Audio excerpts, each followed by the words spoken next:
remove your image from the photo. And if you don't want to speak, you can put your messages and questions in the chat. So I'm going to do a little bit of an introduction and then introduce Suraj and give the floor over to him. Obviously, he is the one we are here to hear him speak and get courage from, and really give him the kind of support and accolades that he deserves for his lifetime of work. He's a young scholar, and I know we have a huge amount of time with him in the future to work on these social ills. So the academic field of Dalit studies is relatively new. It emerged during the 1990s and in South Asia and in diasporic communities across the world. Dalit intellectuals have theorized Indian historiography and social sciences through the lenses of humiliation and dignity. And they pointed to the painful history of Dalit groups. Formerly, they were called the untouchables, and the contemporary perpetuation of caste inequality, even today. As part of the challenge to high caste Hindu intelligentsia with privileged upbringings, Dalit studies includes a high proportion of Dalit scholars from non-elite social and institutional backgrounds. There is a need to analyze the work of Dalit activists also across colonial and post-colonial periods and in the current time, countering a tradition of viewing them as passive victims and objects of reform in India and in the diaspora. There has been an increasingly visible struggle for recognition and rights from the colonial period to the present day. Debates about the position of untouchables, who were also known as the depressed classes in British India, came to the fore in the decades preceding independence and lies at the heart of social activism. A number of questions around Dalits have been addressed in the works of B.R. Ambedkar. Dr. Ambedkar is the most prominent leader of the 20th century who became the first law minister of India, and he chaired the committee that crafted out the constitution of a new India.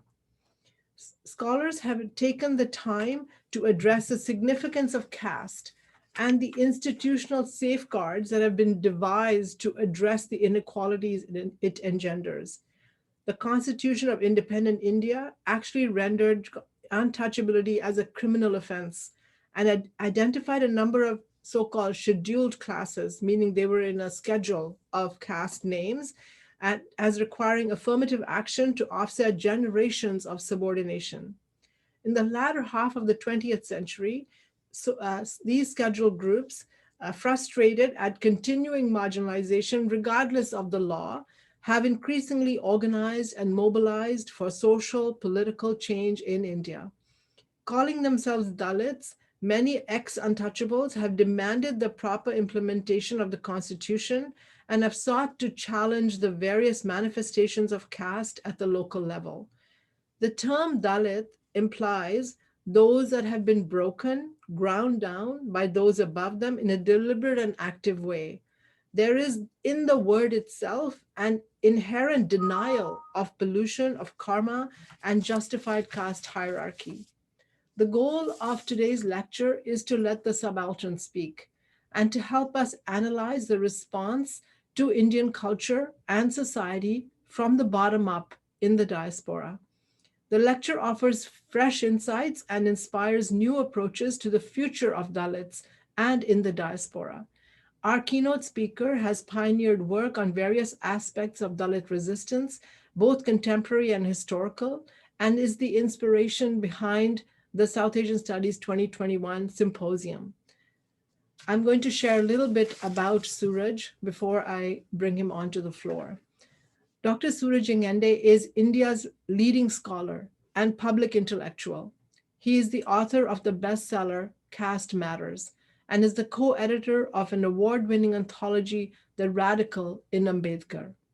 Caste Matters recently were featured in the prestigious Best Non-Fiction Books of the Decade, listed by The Hindu. Suraj is currently a senior fellow at the Harvard Kennedy School.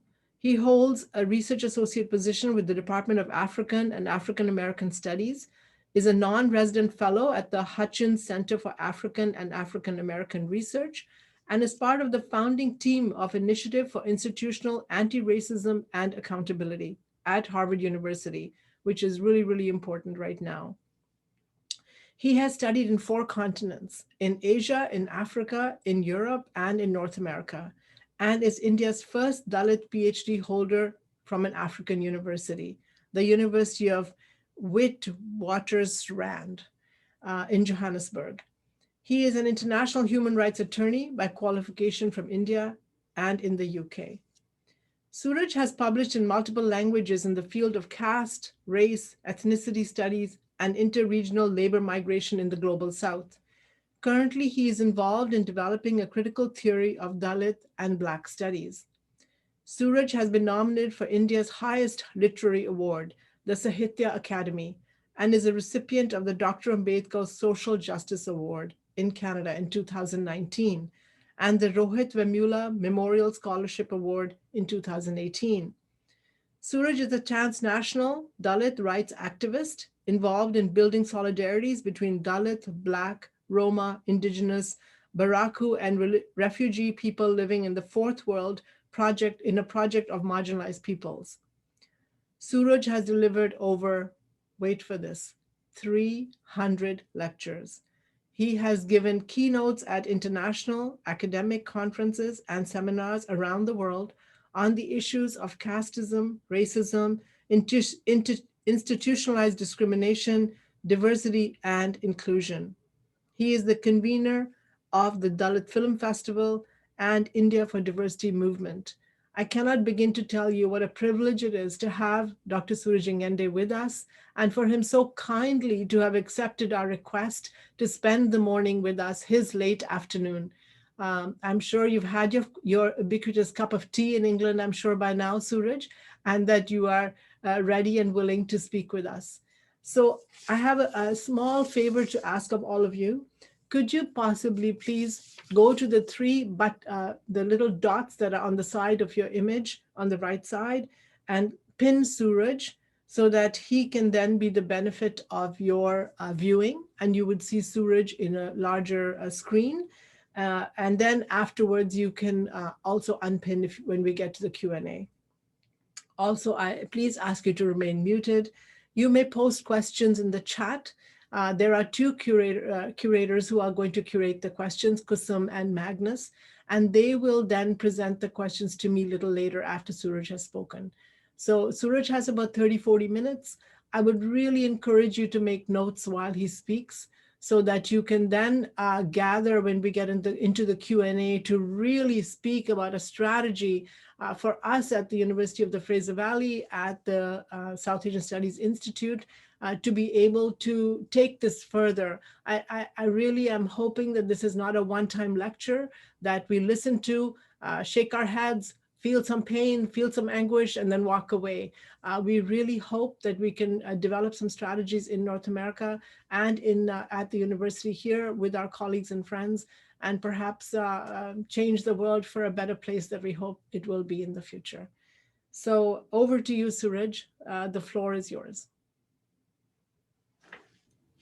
Thank you so very much, Dr. Benz, for that generous and uh, humbling introduction. I am uh, more delighted to be here. I would usually hear people refer to them or their families in Canada. They would say, we have a family in Canada.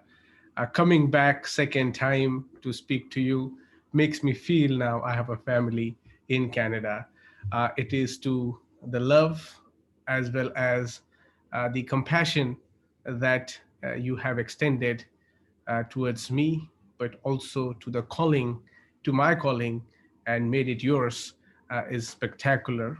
I have so many people to thank here. So let me first begin with thanking you because I remember last year, and I think people should know when you had come to for your own graduation, you had sneaked 30 minutes from your busy schedule when you were about to be graduated at SFU. You utilized that 30 minutes to sit and hear me speak at SFU Library. That really explains and means a lot, but also that exemplifies one's devotion to the cause, where one can use pedagogy and profession, but simultaneously use that very space to advocate and channel that energies. Uh, Also, thank you to my dear friend Sharon. And I just looked at her two boys on the WhatsApp, and they are just beautiful as her. And her story itself is extremely inspiring. Her emotions keep us afloat. And thank you for the leadership you are offering at SASI.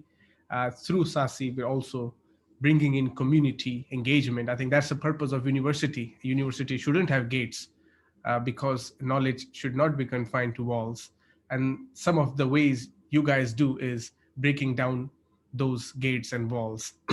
I have my dear friend Anita Lal, co-conspirator. In fact, it was Anita's behest and her charisma that we can talk so bluntly, so proudly, and without apology, the question of caste, be it Jet, be it Brahman, be it Dalit, be it any caste, we bring that to bear witness into our times. And also for her work, she has been workshopping about this idea for so long. And watch out her space. And my dear friend Mo Daliwal, who, who keeps, whom we continue to learn a lot from, more specifically how to maintain candor when you are talking truth.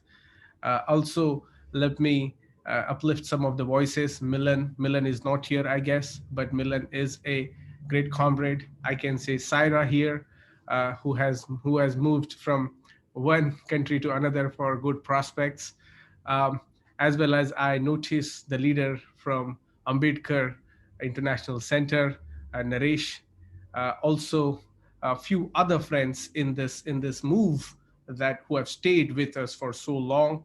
And let me acknowledge the students who lead Ambedkar study group in the BC area, Harsh Trivedi, Josephine, as well as Ajay Bardwaj.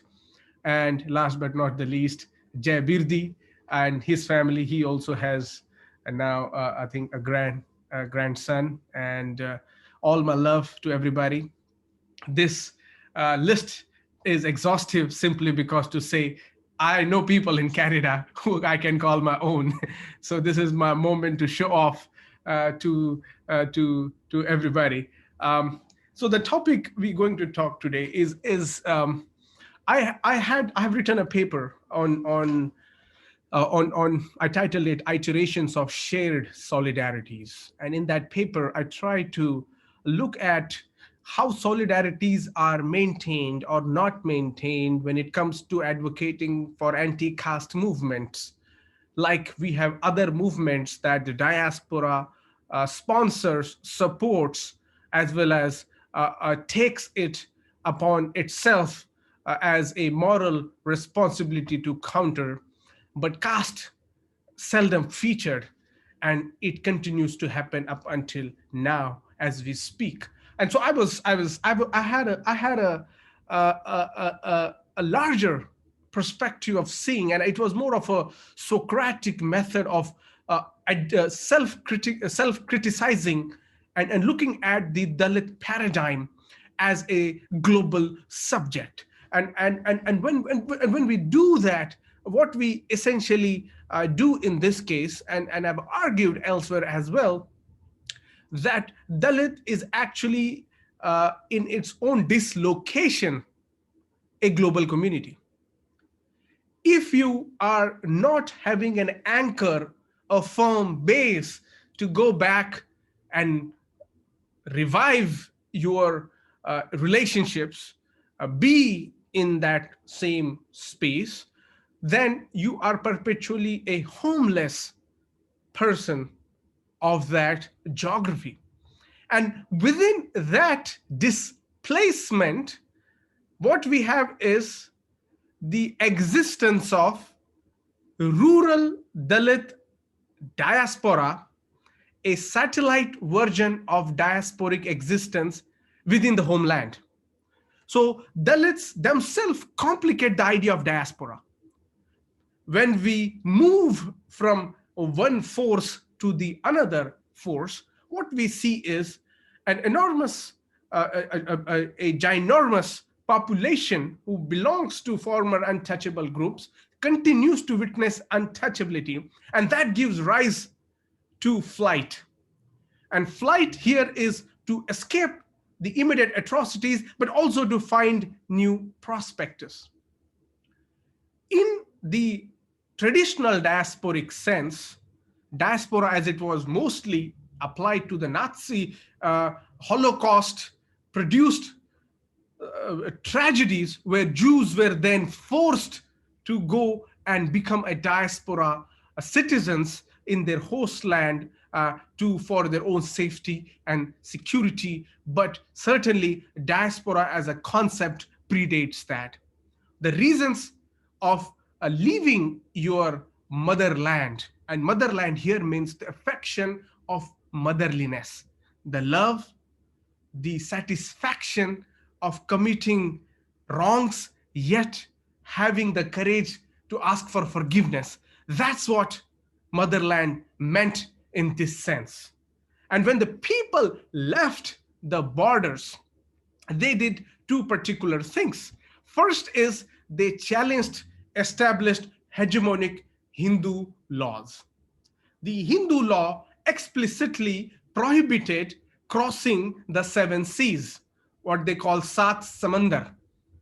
Even today, when people refer to a foreign land, they refer to Sat Samandar. And Sat Samandar doesn't need to be a samandar or a sea, but it's a metaphor of seven seas. So if I live in Maharashtra and I go and live in Punjab, my mom will still refer to me as going and living in a foreign country.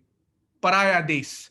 The Desh here is not this pan India identity. Desh is what is surrounding you. And I often correct my mom that, Mom, you are wrong. India is a country and Maharashtra is a state. As I educate myself more, I realize my mother is right. India is countries of country. And within that countries of country, her identification of a foreign land within India is apt justification to look at how immigration is informing our consensus. Now, within the Dalit displacement, what we do is we not only cross the imaginative Sat Samandar, but you're also crossing the atrocious Hindu-based customary laws. And by volunteering to migrate and take the arduous passage on the ships. Now, ship as a metaphor will come very shortly to discuss about the kinetic force that ship offers. But being an agent of choosing your own for your own self is an agency that diasporic community owns for itself. If you are living under someone else's control, you are usually determined the prospectus of the person who is controlling you. And in an agrarian rural economy, it's your landlord who controls the entire family. And within that strict biopolitics of control, how do you transcend into becoming a human? Because right now your status is subhuman, or you are a chattel, or you are someone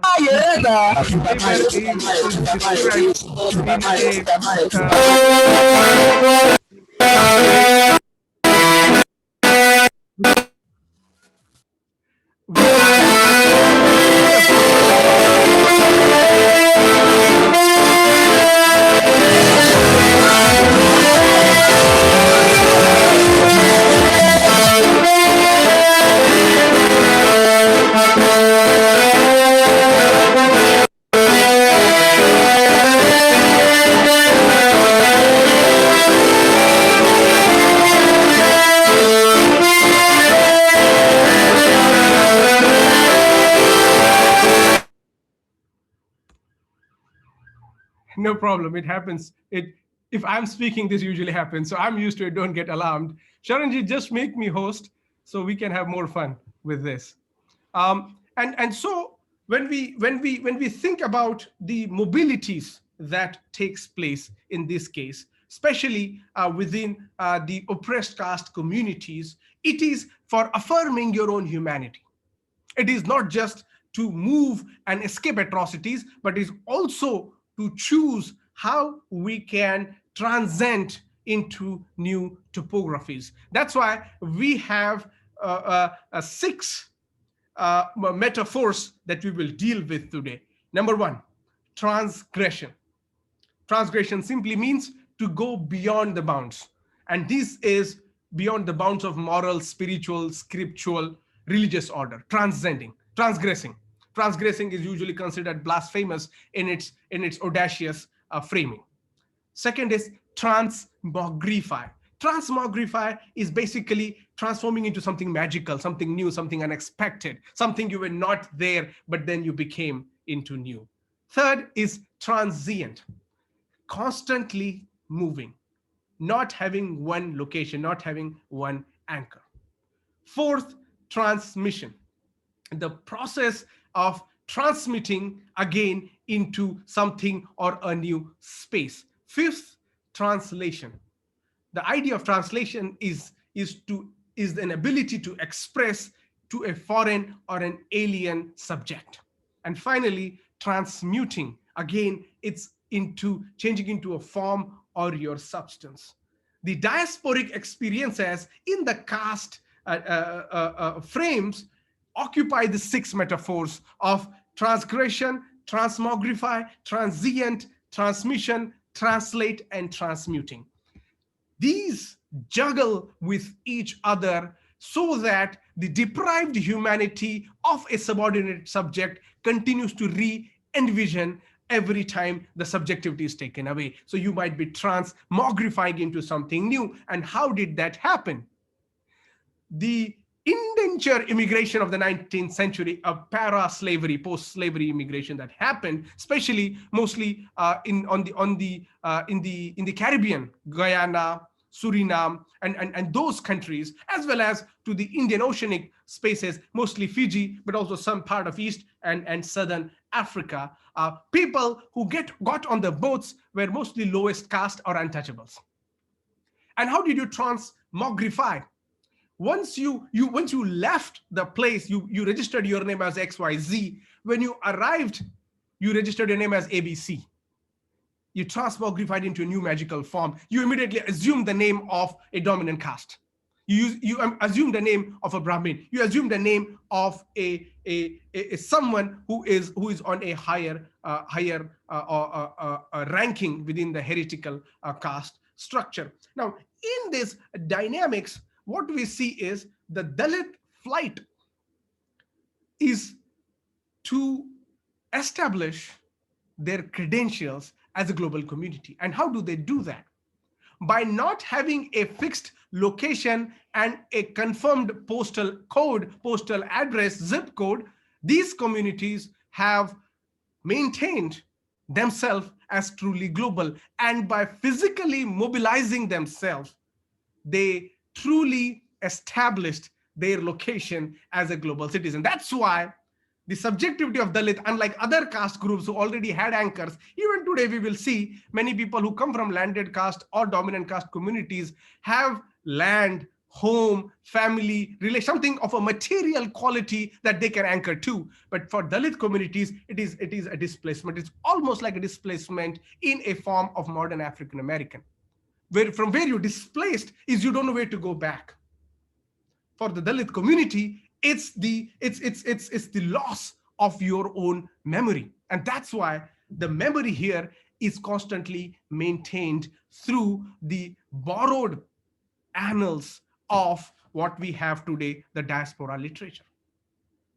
Now, the Dalit memory in our instance is where we see how does the Dalit Jan becomes invisibilized. One, of course, thing was there were few forces, political forces that played an important part. But just to uplift that, Gandhi in this case is responsible for diluting the caste essence in India, but also outside India. When he was in South Africa, the caste struggle was never part of the conversation. In a book, Gandhi's Joburg or Johannesburg, the author writes, she argues that Gandhi's struggle was often related to the capitalist dominant caste, Musalmans or Hindus, mostly Gujaratis, who were actually trying to gain more inroads into the alongside the colonial. And we all know the colonial Indian class was hand in gloves with the colonial regime. They benefited from the colonization of other land by not directly participating in violence, but by remaining the middle agents. And that's why, of course, their history has been remained that of the middleman minority, which is a famous phrase that is used in diaspora literature. Now, when that happened, Gandhi was not concerned with the subaltern cause of the people. And the book argued that Gandhi only struggled once when he needed working class people, and working class is a euphemism to use the lower caste or the Dalit caste people in this case. So that history then affirms and becomes more intimate to see then what caste does. Now, caste functions on two levels, especially in the diaspora. First, structural, and second, cultural. Structural in this case is how we have solidified into social organizations, social systems, associations, where the caste names are utilized for establishing new relations or maintaining of relations.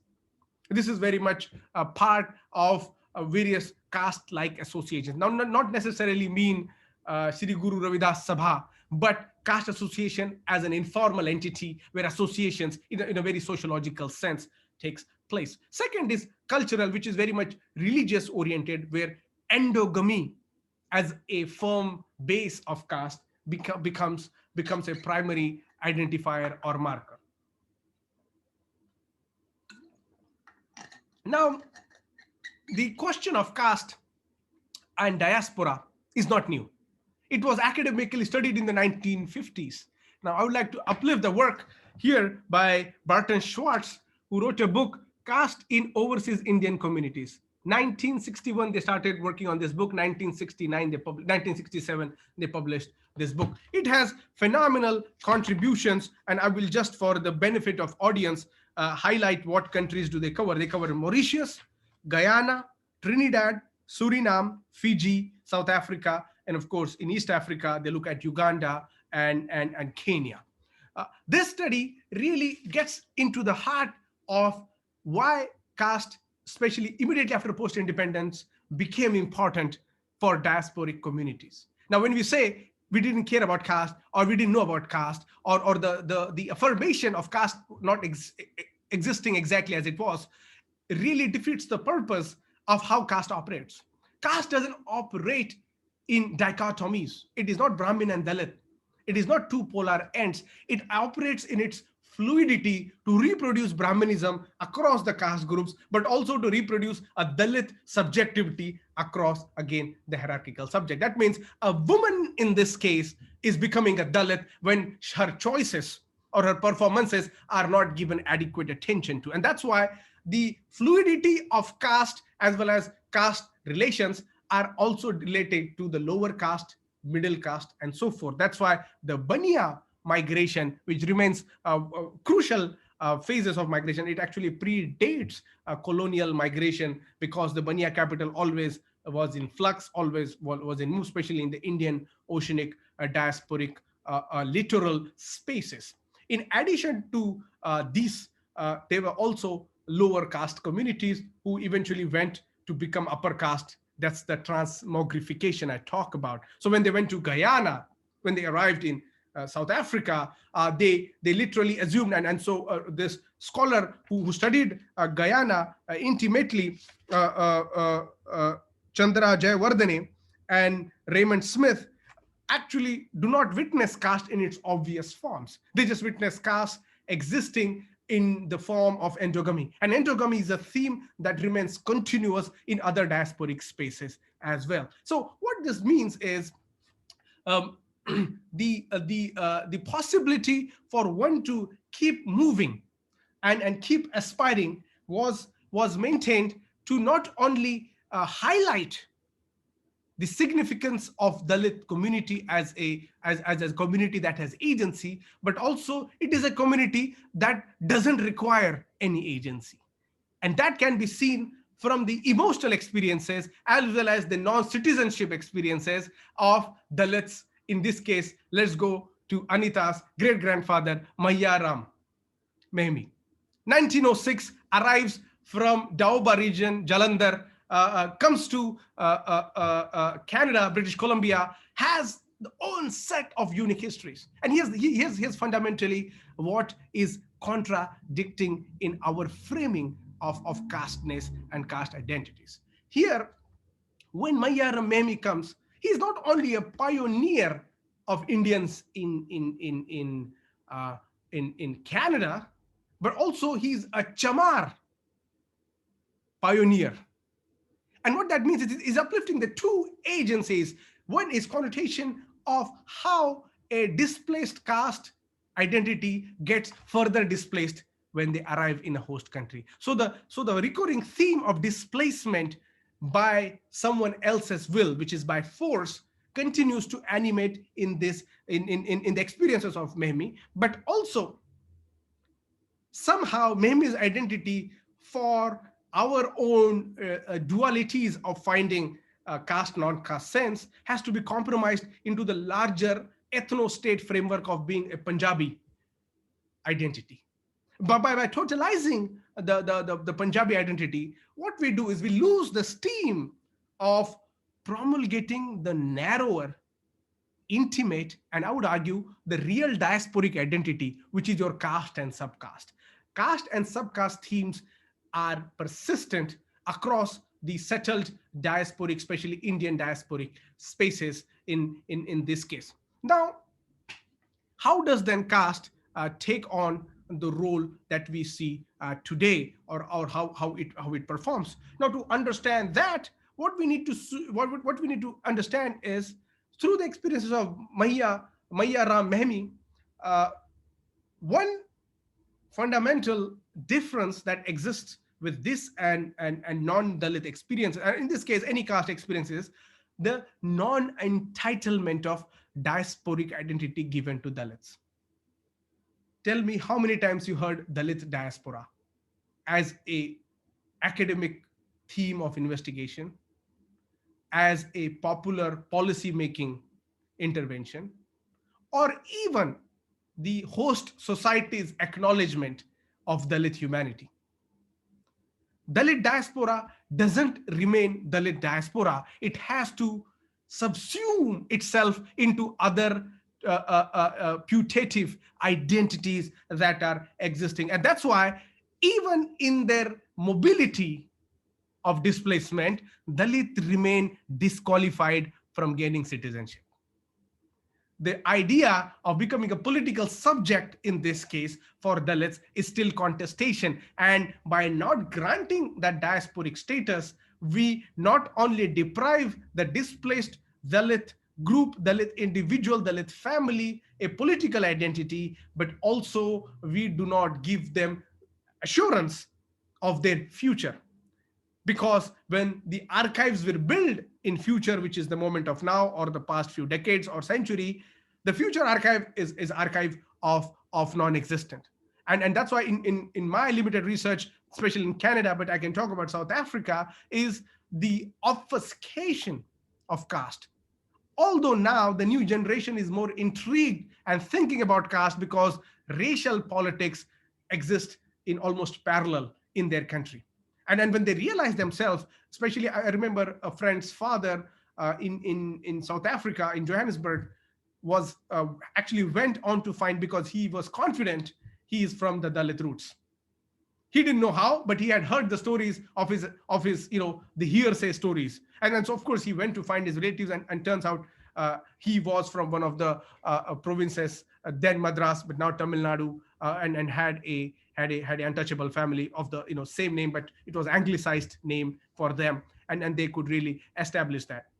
And now the yearning of succeeding generations to locate themselves in the larger cosmetic of humanity. I will not call it cosmos of humanity, because humanity is really been cosmetized in our cosmopolitan sense, have provided many challenges to us.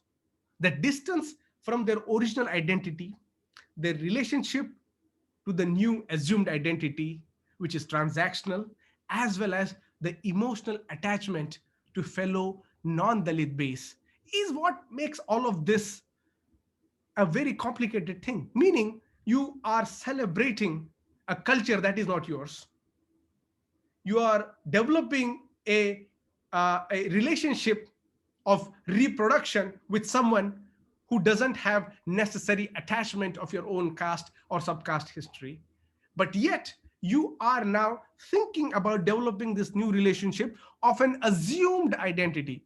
You are assuming, and sometimes this assumption is always oftentimes given to you. And I think it is in this light we see how love then becomes a fragile concept, especially in the diaspora spaces. Even today, when it comes to marriages, when it comes to the whole theme that was existing, and Sean can talk more to it, but also how this literally affects where love is a fragile and disguised norm, which becomes disgusted when it comes to talking about the ethics of caste in a society. It might not be direct. When one celebrates one caste while disgracefully disowns the spiritual instructions of their own traditions, which asks to challenge the caste-based norms. And that can be seen very much last year, as we discussed, and not only gurdwaras, but also we need to pay attention to temples.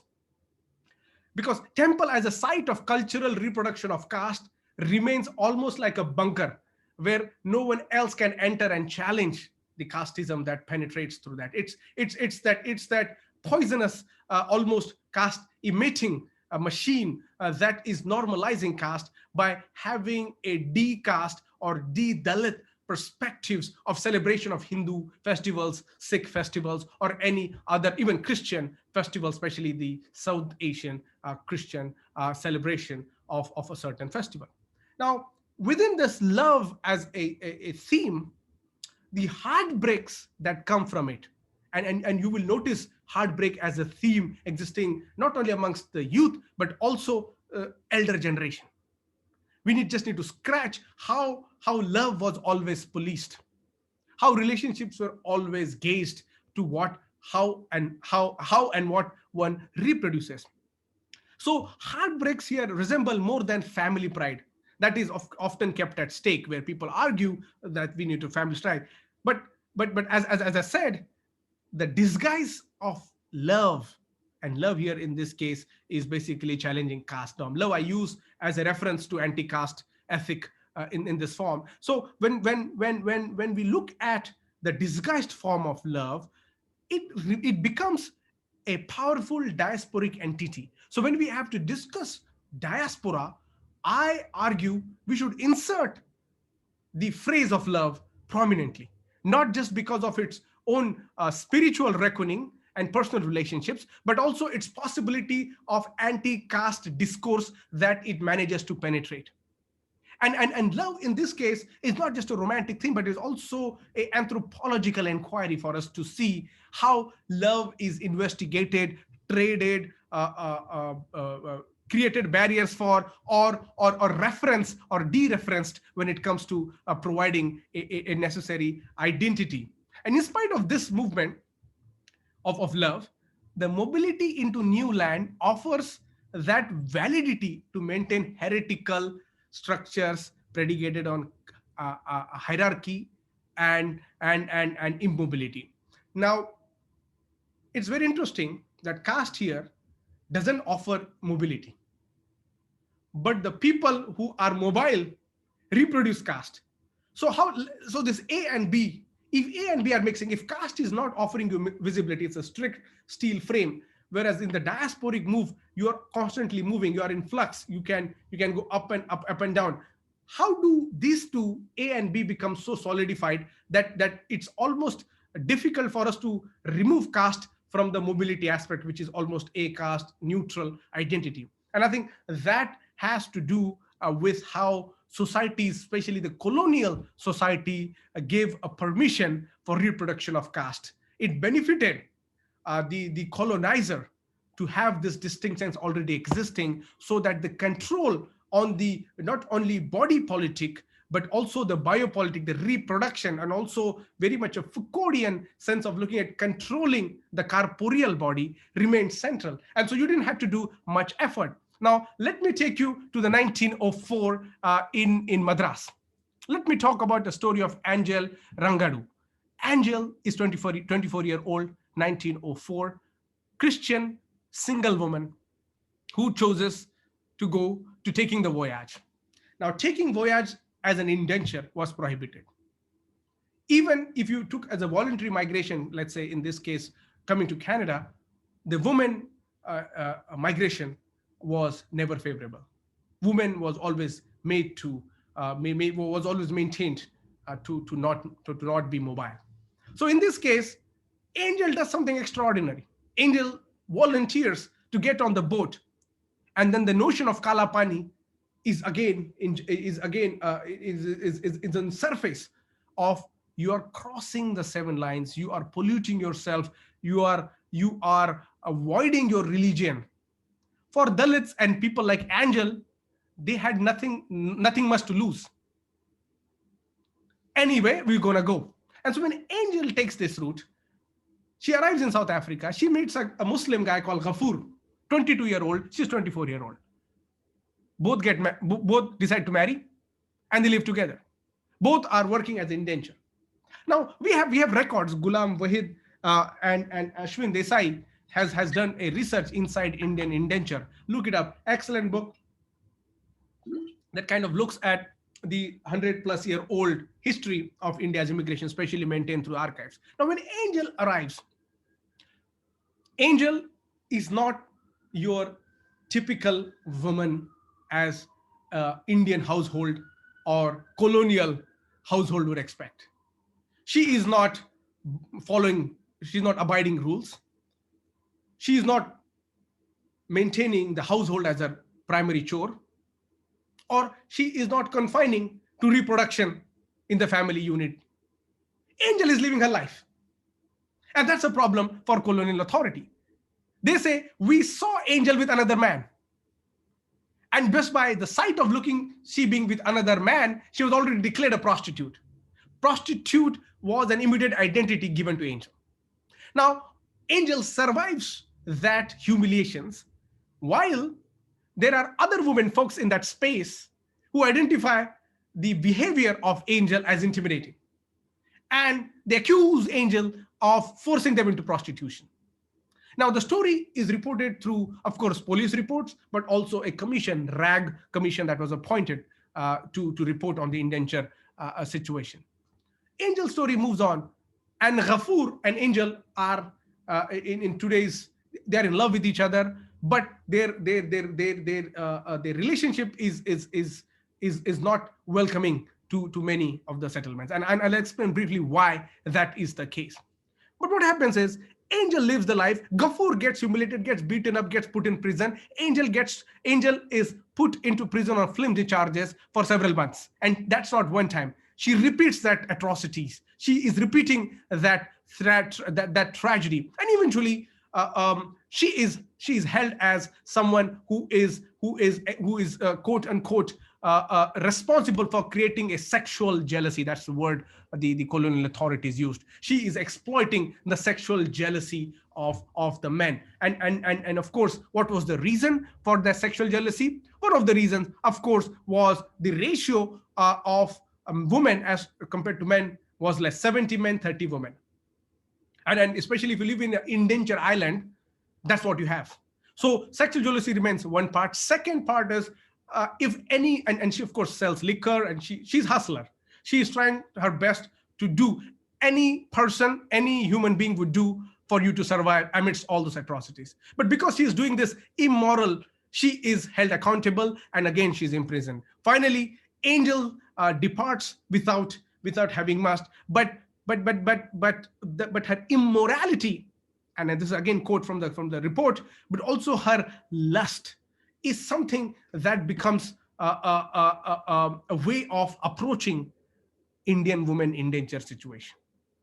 Without lust and without immorality, Indian women cannot exist, or in this case, indenture women cannot exist. Angel becomes this archetype, which then is reported into reports and commissions, and of course, it helps to devise laws and policies. Angel finally gives up, and of course, she is someone who's considered as a problem maker, because she is someone who is breaking the families, where men are so frustrated that they would commit crimes amongst each other. And who's responsible for that? Of course, it's the woman. Now, there is a flip to that. Brijlal, who studies immigration, indenture immigration in Fiji, especially the indenture story, Brijlal has a flip to that, and he argues it was actually a devised colonial plot. First, to limit the number of women from getting into the indenture space, because it was considered women are weak, two, they often complain, and some days of the week they are inefficient because of their menstrual cycle. So we don't want this burden on us. And also, when we will bring to them, we will bring them to support the male workforce, and not to have their independent breadwinning capacity. We are talking about early 20th century, and also it predates as well. The stories of women, especially in indenture and on plantation sites, is as horrible as it can get. Brijlal argues there were three reasons for this. One was, of course, the disproportionate gender distribution. Second is the barrack housing. There was lack of privacy, especially if there is husband and wife. And the lack of privacy was intentionally made for other people to then have this voyeuristic, lustful desires over, if let's say, like Gafur and Angel. And this privacy was intentionally subverted. And you will see, if you read the stories, how tiny, inhospitable conditions they had to raise the family. And we all, there is children born, and there is abortion, there is feticide. That is kind of a theme that takes place. But third, I think important, and which kind of relates to how we see, is the non-recognition of customary marriages and practices, especially on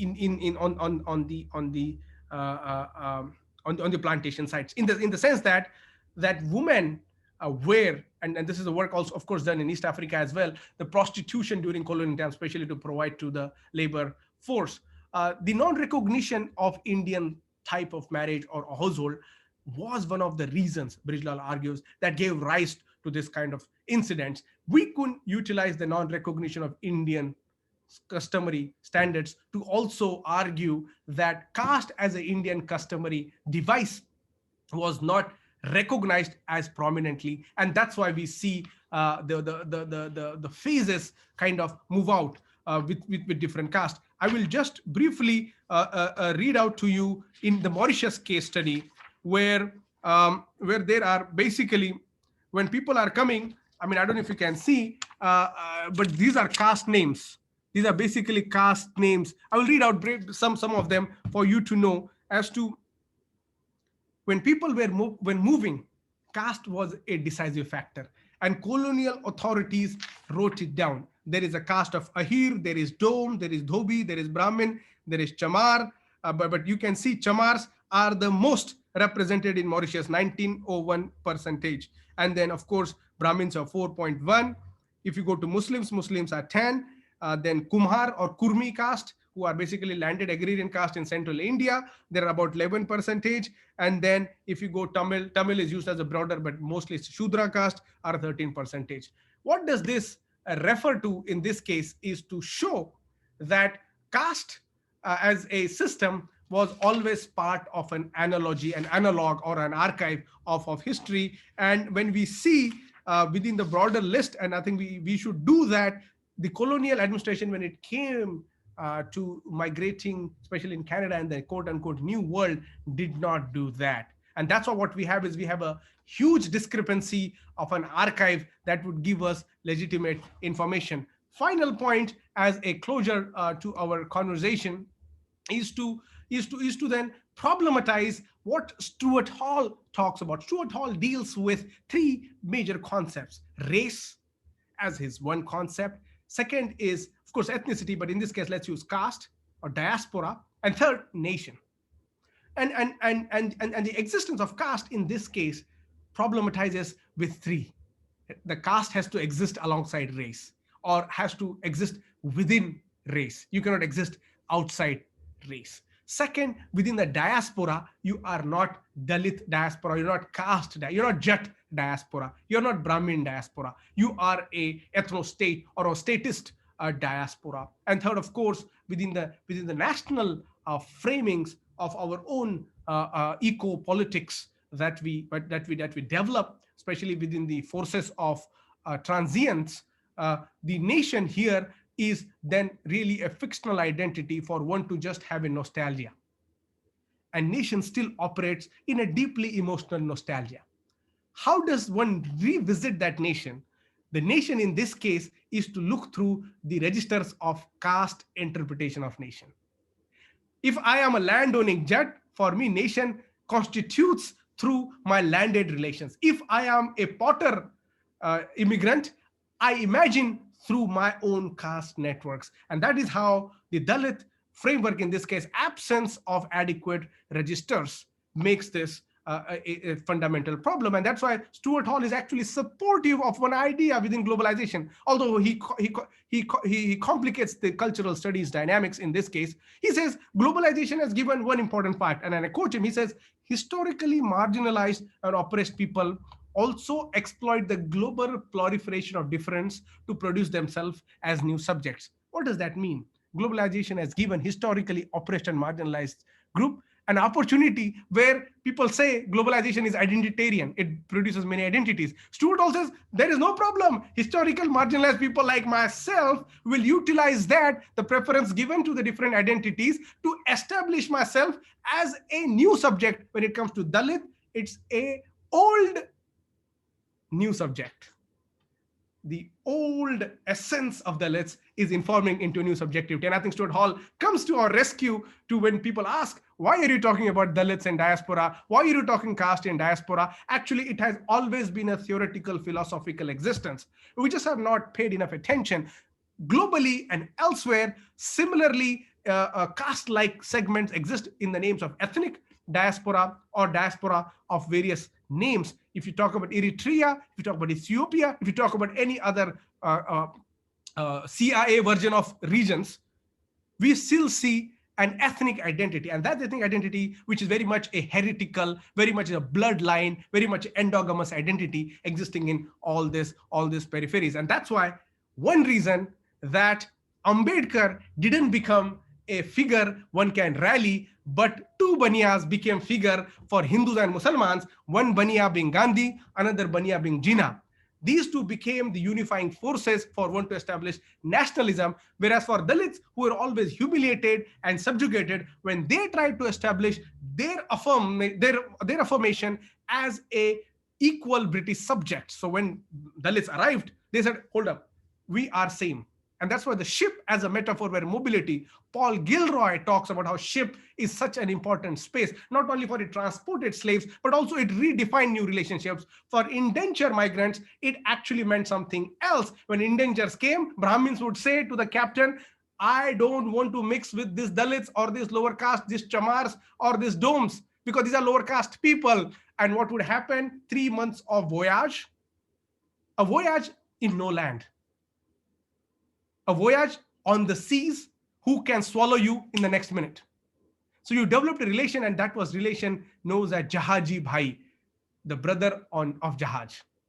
The relationships of Jahaji Bhai were more sacred, more pure, more spiritual, where the caste as a segment really diluted, but it could dilute only within the lower caste. The Brahmins still was arrogant, staying away from it. And so when the food was cooked on the boat, one wave would come, the ship would move, and the food was all mixed. Now Brahmin was left to starve, because the food that you are maintaining as a pure food is no more a pure food. Everybody's hands and everybody's saliva has been touched. And that's how caste remained a fundamental object. Ambedkar or his movement was never meant to educate or empower the people within diaspora, because Ambedkar, if he would have come into the consciousness, and anti-caste consciousness would have become a global phenomena, like what we have the Pan-Africanist and anti-racial phenomenon. And to do that, Ambedkar's or separation of Ambedkar's voice became important. Although Ambedkar's work was widely read and interpreted, in the colonial histories, especially be it Canada, Australia, especially within the Commonwealth. It was very much, his academic writings were available for people to read, but it was not made a public discourse. People didn't participate into it. What that made was, like slavery produced a racialized society, indenture produced a caste society. But to refute the slave, post-slavery, there were armaments of African imagination. While for Dalits, the armaments of Dalit histories, especially through the registers of Ambedkar, or the southern, especially Retmalai Srinivasan and Ayoti Thas in Tamil Nadu, didn't as much became mainstream because it was maintained to remain a separate. And that's why we see today many Indians, especially in Trinidad, and the children of their that generation come to me, try to make sense of their origin. And I think that is the situation of the future of caste and diaspora. Thank you so much.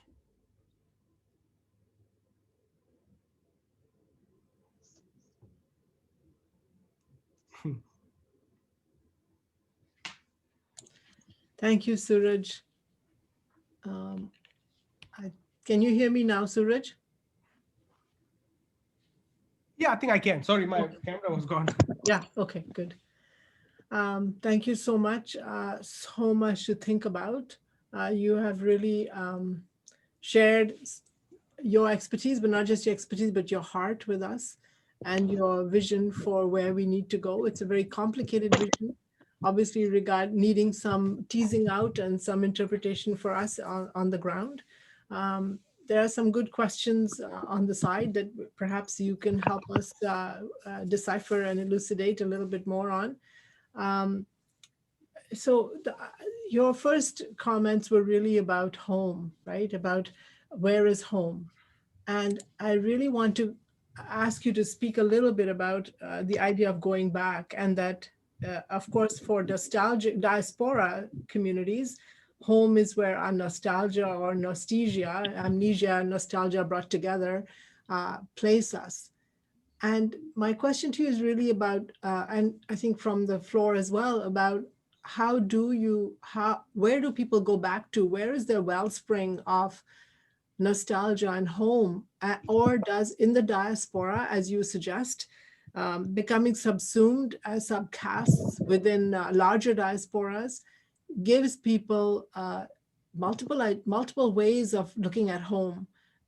It's a very complicated area for all of us to unpack, leaving and traveling across the Saat Samundar, as you say, but it's more complicated, I suppose, when caste affiliations don't find the registers of home applicable anymore because they've moved on in the diaspora beyond what was in the home. I hope I'm making sense. Is that something you could speak a little bit about? Right. I think it's thank you so much for that question.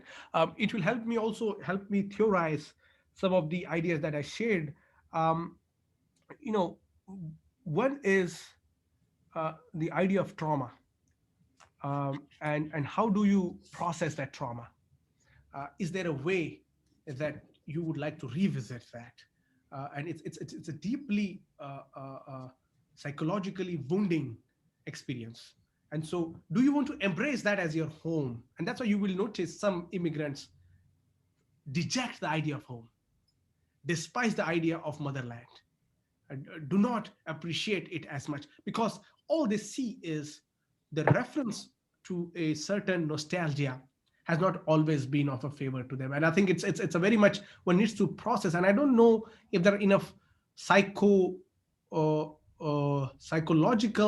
but also psychosocial, psychiatric studies of understanding diasporic trauma, especially in experience of transmuting, of forming into a new substance. And that's why the emulation of new accents or taking up of new names is one of the ways that people have managed to survive that. But I think, let me briefly talk about how nostalgia plays an important part. Nostalgia is like an emotional hug for many people. it really embraces you. It really empowers you. It gives you those necessary required goosebumps for you to reckon with your own fragility. You might be a successful person, but still you are unsure citizen. You might speak in the accent of the host society, yet there is always a status of your divided loyalty. And I think in this case, one really needs to, I think, feminize the approach of nostalgia. And what I mean by that is to really look at through the experiences of a genderized bodies, and sometimes it's also the bodies which are not necessarily sexually codified in heteronormative society. How does that feature into their makeup?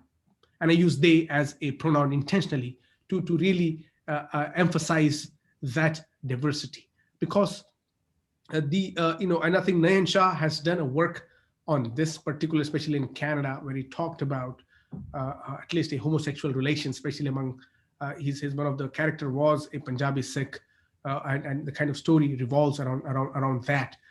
And I bring this diversity to just make a point that the the quality to convert your experience into an experience of shared grief is not available to all the communities, and more particularly for Dalits, because a Dalit grief is not something that invites a human response. It invites a dejected, a rejectedness, or it refuses. A Dalit is not allowed to grieve. And that's what happened within the colonial mobilities of indenture as well as the settled spaces, where that's why we don't have any Dalit story of grief. Although in the personal stories, and some of the work we are doing, especially to recover those archives, and we would like to focus on is the power of grief, and how grief actually not only played a part for Dalits to remain more relevant in their epistemological sense, but also to craft new archives, to craft new records for themselves, and that's actually done through oral memories. So that's why I say Dalits have not. It's not that Dalits don't have archives. They have archives of grief. They have archives of celebration. They have archives of sharedness. They have archives of. That's why I say shared solidarity. How do we revisit to that? Yeah, really important, the idea of trauma and this idea of divided loyalties. I thank you for responding to those questions. We have a number of questions from the floor. One of the questions is quite long, but I'll break it down to a smaller question about your views and vision about separate settlements as an alternative movement for the Bhujan movement. Like in India, there are the Dalits are all over the country, but is there a movement for regional spaces? People want to have, I think that's the questions being asked, is should Dalits be asking for their own autonomy as a political body? I think that's fundamental. I just skimmed through chat and I saw Major Mull is here. Major Saab is the president of Ambedkar International Society of Canada, and so Major Saab, thank you for showing up. He is watching us from the hiding behind the screen, but I want to just acknowledge Major Saab who's I think joining in from Calgary. I think the separate settlement is in a way Ambedkar's. And this is what I was thinking. If the diaspora Dalits, and I use it very specifically because of my own contention to give the diaspora status to them, if the diaspora Dalits had embraced their Dalit identity and remained Dalits and established their own institutions, their own gurdwaras, or whatever, temples and stuff like that, would Ambedkar then propose the idea of separate settlement? Separate settlement, if any one of you don't know, is basically Ambedkar argued before entering into Constitution Assembly that the Dalits need an extra protection. And so he said, usually Dalits are a minority in villages, and that too they are put at excuse me, fringe. And so if you need to fetch a water, you have to bloody walk 2, 3, 4 kilometers, fetch a water, and you have to go to school, you have to walk, So, and on top of that, you were relying on the landowners' genteel, benevolence for you to. And so if there is a city, if there is a village of 100 houses, 95 will belong to the non-Dalit dominant caste. 5 were Dalits. And that was an unequal order. First, you ask Dalits to do all kind of work, and you also commit atrocities because Dalits are a minority. So Ambedkar was like, you guys are literally cowards. You're beating minority people. If you really want to fight up, why don't you get barabari ki ladai? Let's see who is. And this is the cowardice of caste. It's a cowardice of intellectual caste, but also it's a cowardice of hooligan castes. Hooligan castes, I mean. So intellectual castes would not affirm caste identity or caste struggle as something important. Similarly, the hooligan castes would reproduce that by attacking the minority population. Separate settlement basically was meant to give Dalit a separate proportion of land that government owned, where the land will belong to them, and they will basically create their own economy. They will create their own, and they will rely on each other. And when they will deal with others, they will deal as tradesmen and tradeswomen, as equals. Not a relationship of higher and upper. And I think that's a good idea. And I think that one should not give up on that idea, because that essentially is bringing economic autonomy. Very much, what Malcolm X also was arguing about, at least at some point. He said African Americans create $2 billion something every month or every day, something like that. He had given a number. Similarly, Dalits have to rely on the oppressors. And I personally don't believe oppressors can be. We can wait for oppressors to become benevolent. I mean, for 2100 years, their benevolence was not really. I mean, their humanity could not really come to fore.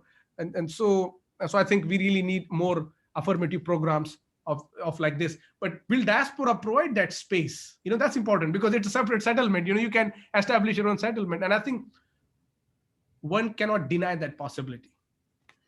Because irrespective of that, we have Guru Ravidas Gurudwaras, for example, or Valmiki temples, for examples. There is a certain community where, even though there is a violence, it's not violence of minority and majority in its absolute sense. But here it's actually claiming to be a common citizen of host society, be it Canada, US, and anything. And I think there is potentially a possibility of creating that dream outside India, if not in India. Yes, good point. I'm going to ask someone to come unmute and ask a question that they want to ask you. Renu, if you want to unmute for a second and video show yourself, and then perhaps you can ask the question. And keep it brief. Hi. Hi, everyone. This is Renu. Thank you so much, Suraj, for your speech. I really, really loved it. I have a very specific question, and it's a little bit lengthy, but I really want everyone to please listen to it very carefully. It's going to be Dr. Ambedkar during the roundtable conference. In order to get the minority rights, he had to prove that scheduled castes or scheduled classes are not Hindus. He made schedule of caste / classes.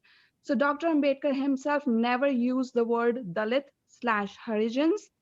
He gave scheduled caste non-Hindu scheduled caste identity, specifically because he wanted to get us out of the Hindu fold, and that's what he had to prove when he was in roundtable conference.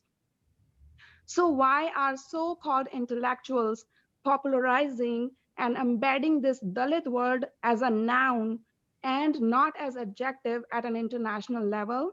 And why people, including these so-called intellectuals, cannot use scheduled caste / tribes at international level? Using Dalit is annihilating non-Hindu scheduled caste identity. Why are these intellectuals reversing the work of Dr. Ambedkar at international level, and which is very, very damaging to the work that he had done? And why this is, I also want to ask, like, these intellectuals, have they ever read Dr. Ambedkar to really understand every single step that he took to bring us out of that Hindu fold? And just for everyone's, again, just want to repeat, like Dalit is basically meaning what? Broken, crushed, ground to pieces. Our scheduled caste broken, crushed, or ground to pieces. Like, is that what their identity we're bringing at international level? Thank you. That was my question. Thank you, Renu. Suraj? I think Renu actually also provided some background to that. So I think I will not labor on what she has already contributed to, but to just uh, affirm my assent to whatever she has contributed to this discussion. Good.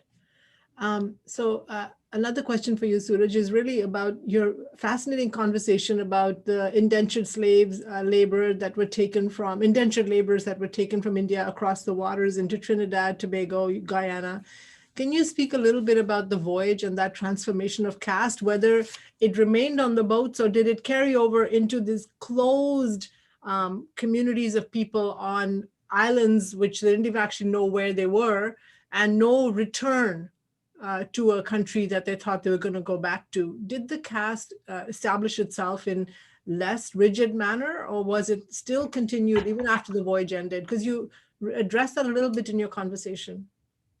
I was just about to um, you know um, point out how I'll just read out a paragraph from this book which kind of summarized one example where how does one really understand caste, because it was debated topic, right? I mean, even now it is debated, like why do you bring caste, and one of the instances to that. But in Guyana, this is what it says: peculiarities of Indian behavior in Guyana seem to be clarified not by considering caste as a structure, but as a reflection of a particular religiously based psychological constellation. I think it's a very fantastic description here. It's not necessarily like the usual Indian version of caste as a structure that we see. Caste is it's a European word, it's Iberian word, Portuguese and Spanish kind of mature that. But what we need to understand is that word becomes more relevant in the transient spaces because caste becomes more relevant in Portuguese colonies, in Spanish colonies, similarly within the Indian context. So it is the particularity of how the religious ideologies, or how to bring up Renu's point, how the religious connotation brought the psychological constellation of other groups. And I think within the endangered space, be it Guyana, be it Trinidad, be it Fiji, I know more intimately about South Africa because that's where I went to school and I studied significantly there. The Southern African, mostly South African uh, uh, uh, uh, experience of migration really has multiple stories, and there are two forms of migrations. One is called indenture migration, and another is passenger migration. And people and scholars especially argue with they're relating on each other.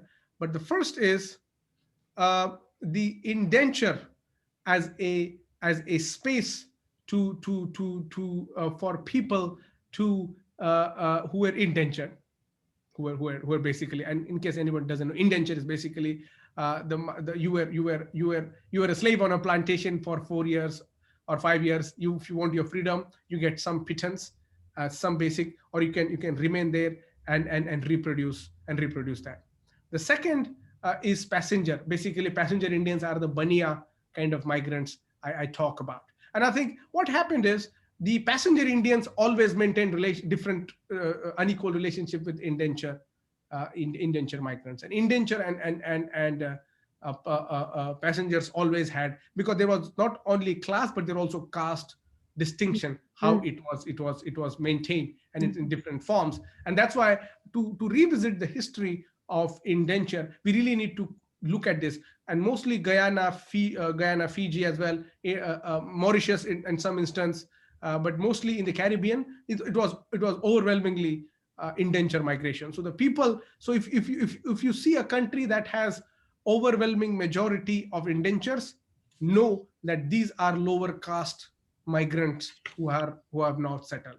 When you will have a business class migration, no, these are dominant caste, or these are people belonging who could have exchange of capital in this sense. And I think that's how caste also got reproduced. And even today in the marriages, Ahmed Kathrada, one of the pioneers and as well as the freedom fighters in South Africa, who was imprisoned alongside Nelson Mandela, he has a foundation. He passed away, but I had interviewed him for an article that I published, Caste Among Indians in Africa, where in that article we're discussing about, and he was basically rejecting the idea of don't bring caste here, but his executive director, Bolton, whose name is, he actually confided that there is caste, and he wrote a big article last month to really refer to how caste essentially is existing in their amidst. Now, we don't have to reproduce how caste is in villages in India, but how caste has assumed a new character and a new form in current times. So I think that's how the recognition of caste, I think, now needs to be brought back. And many younger generations, especially from the endangered spaces, who contact me are now very much interested to recover their archives of forgetfulness. And that forgetfulness was done to survive the trauma. But now they want to visit and revisit and claim to certain caste identities in this case. Mm-hmm. Thank you for that. Suraj, can you expand a little bit on the idea about, this question is that, is Dalit a homogeneous identity or a collective experience? And how is it viewed in the diaspora? How does that play out in the diaspora? Can you repeat that again? I couldn't hear So that. the question is Dalit a homogeneous identity, or is it a collective experience? Is there a commonality in the experiences, or is there a homogeneous identity that we've kind of taken shape? Wow, I mean, that's a difficult question to answer, honestly, simply because it's a very brilliant question. Because one is, of course, we risk into falling into homogenizing, but also how do we collectivize other identities as well? And I think I would argue, I've not thought about it to make an intelligent point, but I'm just reacting to it. So I am open to be rejected on this point, which I would say is the Dalit experience as a collective experience or collective, was very much. Let me take you to UK 1960s, for example, especially the Punjabi migration that happened post-independence, not 60s, even 50s.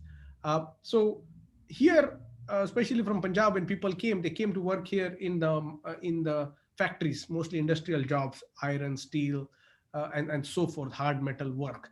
And so these were all castes, not only Dalit and Jet, but also other backward caste groups came because it was, and many of them came not to settle, they came to leave because they didn't want it to settle. So when they came here, money was the biggest problem. So they couldn't really develop a certain caste relationships. So what happened? You were cramped into one place, and because you were cramped into one place, caste really didn't matter to you, because poverty diluted that differences, at least for some time. You shared the food, you worked with each other, you slept in one room. That overpopulation because of not having enough resources to be independent. But when eventually the consciousness of supremacy start entering with the class recognition of one group, that's where distinction starts becoming apparent. And then, of course, that's why you will see in the 1960s, and this is the paper that's going to come next, a few months later in Seminar magazine, which basically I provide the history, where you will see by 1960s there are Ambedkar groups in UK. So one of the earliest anti-caste Ambedkarite organization outside India was in the UK. And they call themselves Ambedkar Group. They call themselves Bhim Association Sports Club. They also established a political party. A Dalit political party contesting elections is happening in the UK, in Bedford area. And they have Republican Party of Great Britain named after Republican Party of India, which is Ambedkar's political party. They field candidates and of course, they galvanize because Shankaracharya makes an obnoxious comment about recognizing caste as a normalized Hindu institution, and they lose it, and they come on streets. 3,000 Indian Dalits get on the streets in London, protest against Shankaracharya, and that kind of brings about this kind of consciousness. But also they are paying very close attention to what's happening back home, and that kind of back home creates. So I bring out this history just to say that the collective experiences could play well, but can we work with that collective experiences? I mean, I'm sure. I mean, initial decades of there was no like, yes, you were Jat and you were Dalits, but at least the archives that I've consulted, it doesn't explicitly talk about a Jet trauma or a Dalit trauma. It talks about a trauma of an Indian, and so that's so it's. I'm very curious about when does it become a Jet issue? When does it become a Chamar issue? When does it become a Balmiki issue? That's and what transition that brings. And I think one of the arguments is modernity brings out this new differences, which is again a left critique of identity politics. But I think I would partly agree with that at least description. So the next question is in two parts, and they're kind of, they support each other's the way of questioning. One is around your comments around, love as a form of, in the diaspora, the issue of caste and love stories in the diaspora.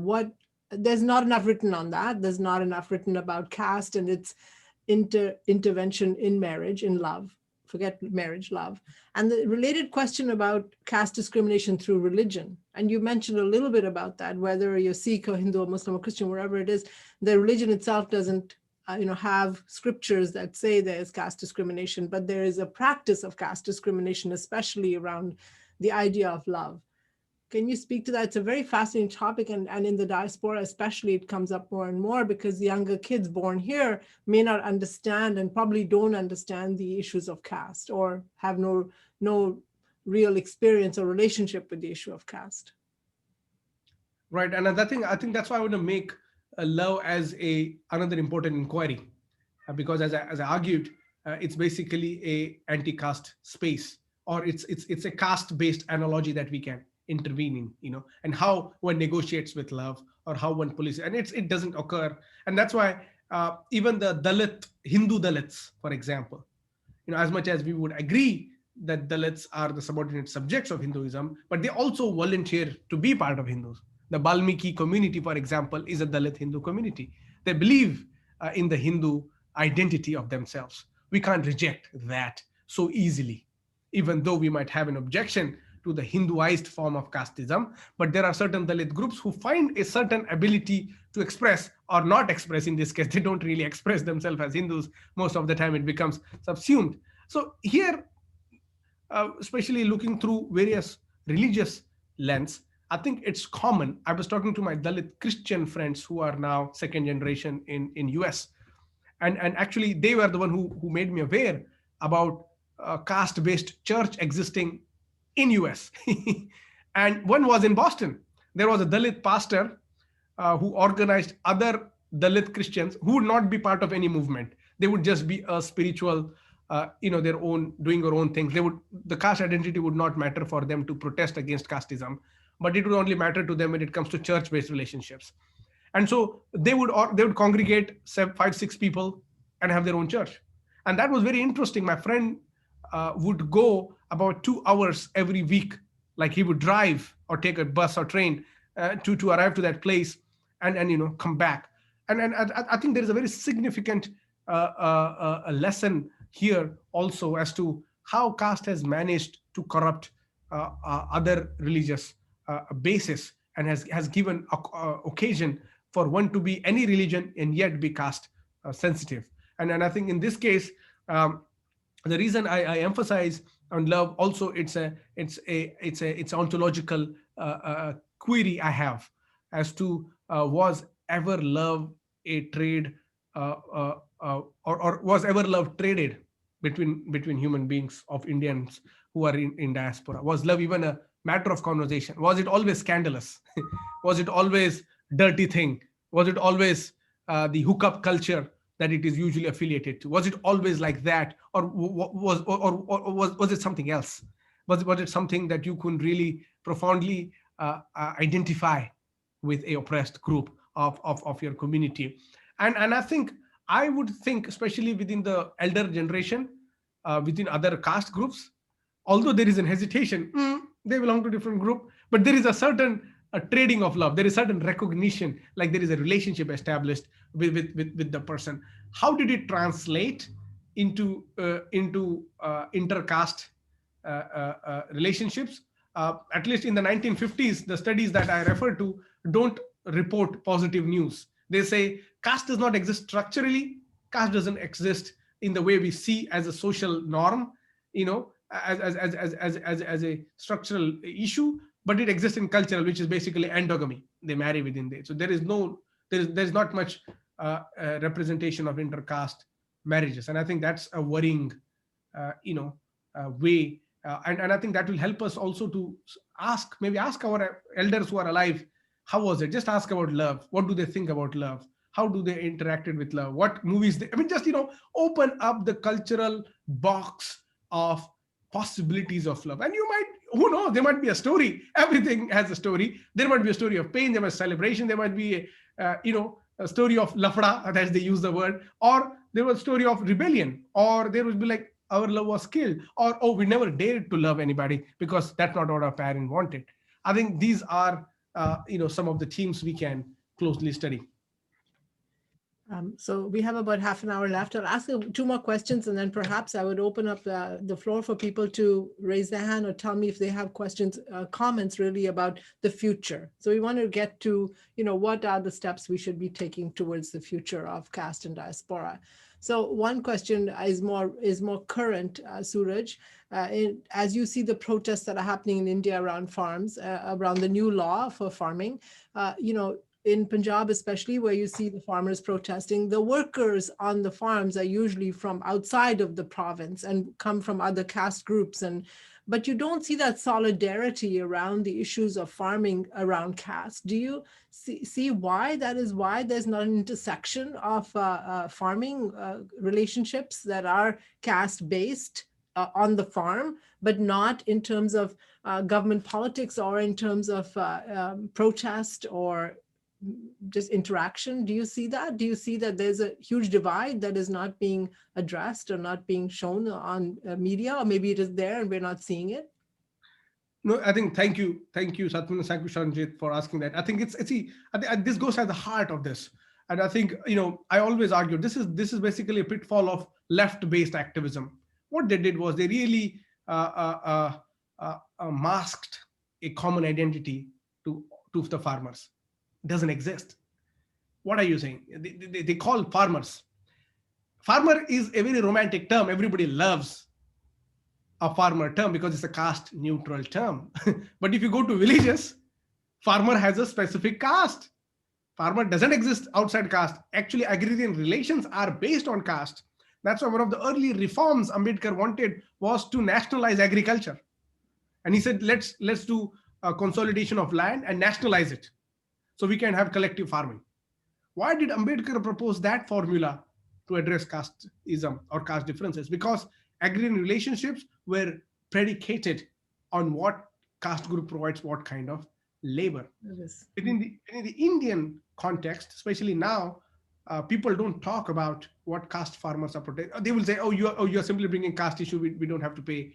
It's about unity and stuff and like that. I was just wondering, when Scheduled Caste Atrocity Act was diluted 2 years ago, people from Dalit caste protested.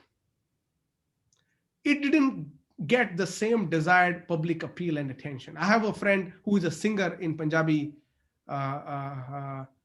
music industry, good friend of mine, and I was speaking to him actually. He gave some statements and then I thought about him. He's usually non-political, but he got really triggered about this.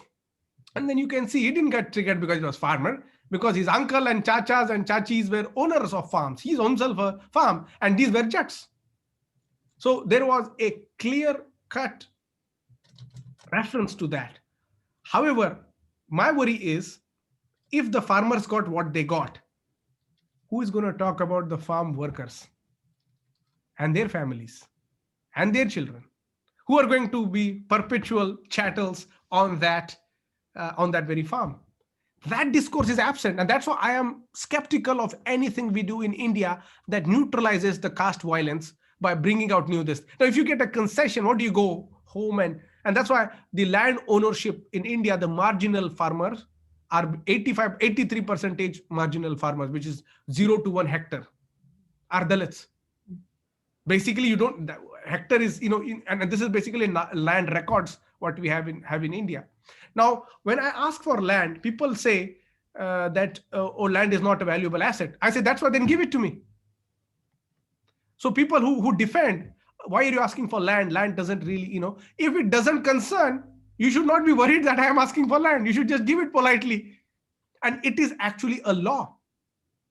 If you work, there is a land ceiling act. It's a ceiling act. First of all, you have a ceiling. You go in Punjab, you go in any state in India, some landed caste, which is mostly Shudra, will say,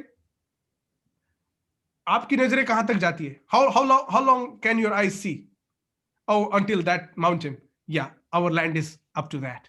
I mean, that's illegal, right? So land relations in India are illegal because you can't have more than specific land. And also the landed caste have found out ways to work out of this. But also if you work on a land for 10 years, that land belongs to you.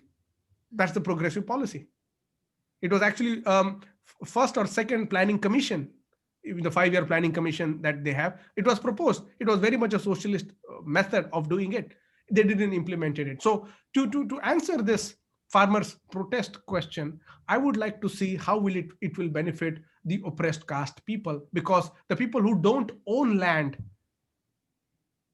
their situation we don't even know.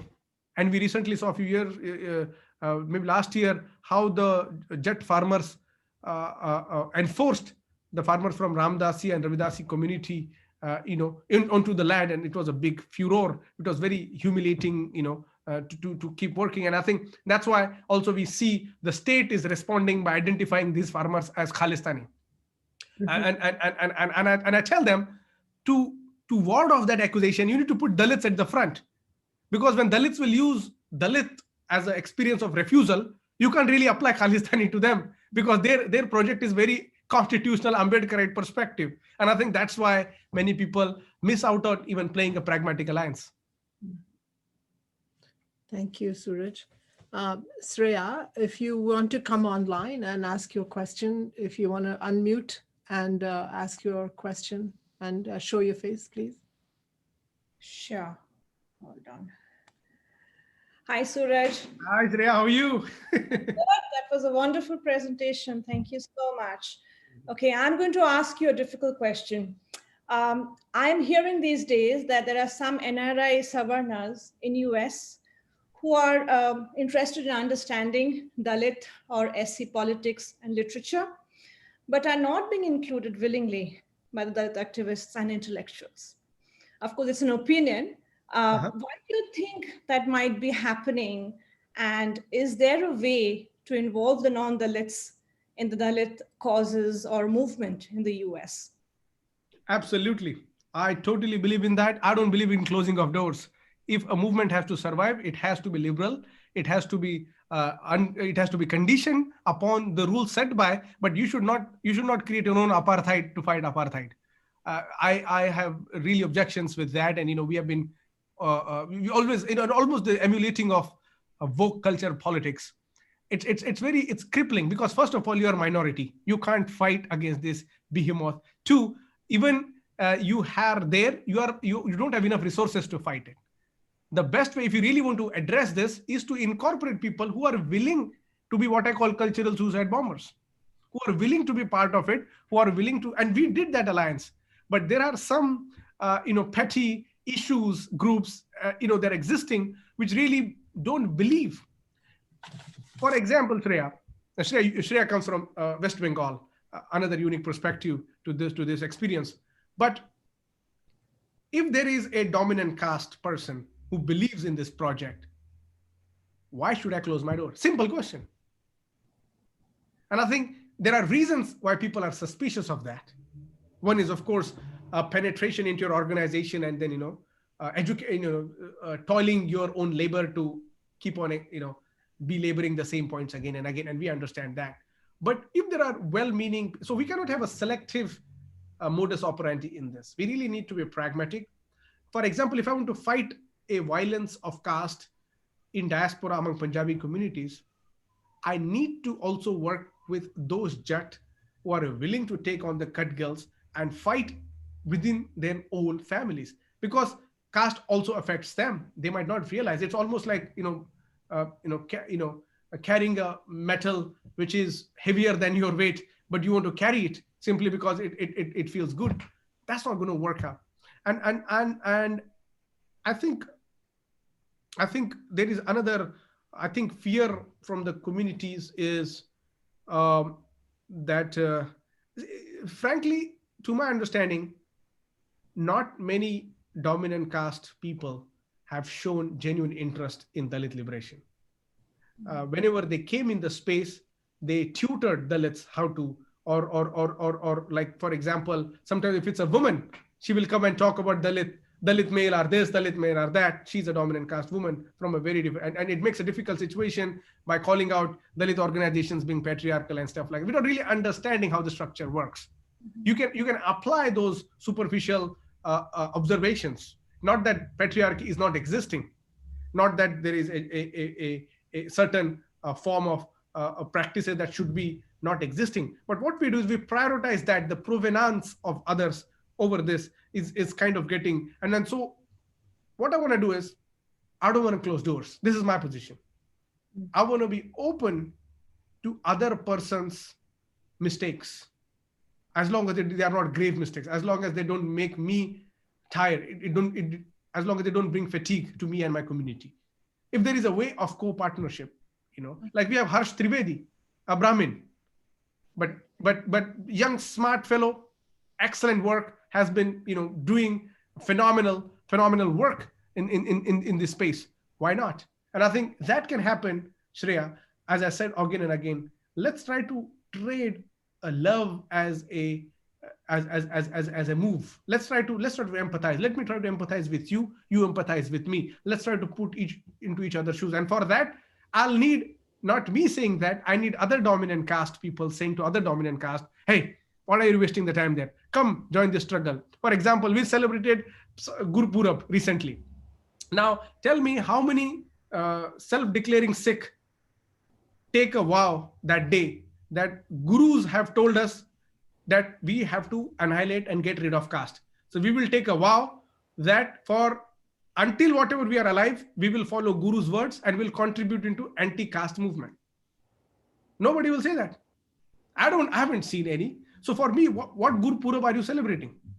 What selective memory of the gurus you bring to the table? And I think that needs to be constantly, kind of revisited, is what I think, Shreya. That's very insightful. Thank you so much. Thank you.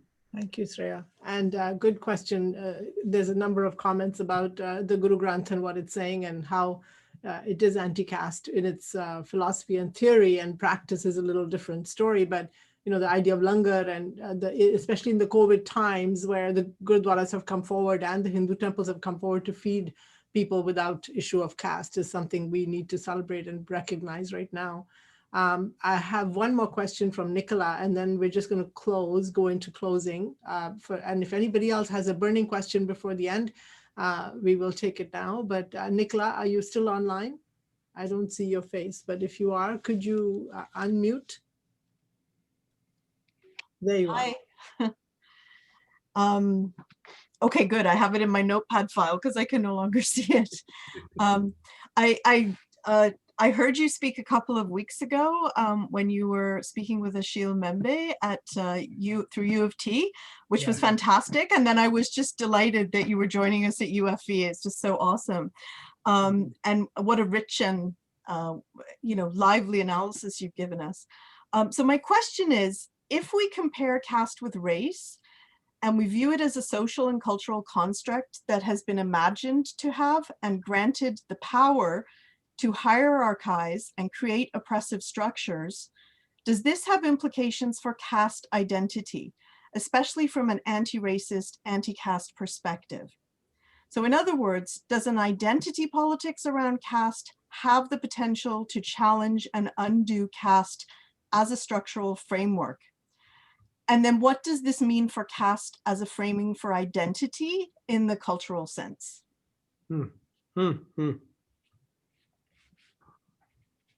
Excellent question. I think it kind of juxtaposes the two ideas of structure and culture, and try to find. And I think, Nicola, thank you for coming to the Shield store, Shield and I, and also for tuning in today.